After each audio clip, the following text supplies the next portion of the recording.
رات میں ہی امام علی نے اپنے لشکر کو جو ہے وہ تیار کرنا شروع کیا،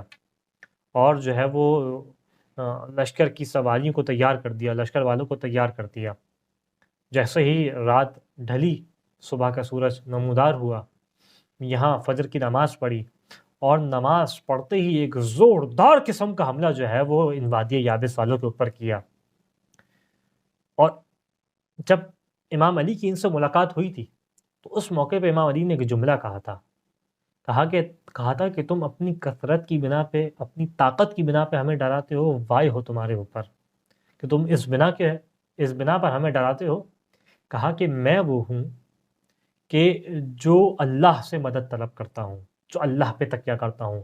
میں اللہ کے ملائکہ کی مدد سے تمہارے ساتھ جنگ کروں گا، میں مسلمانوں کی مدد سے تمہارے ساتھ جنگ کروں گا۔ یعنی کہ اس طریقے سے خدا کے اوپر ایمان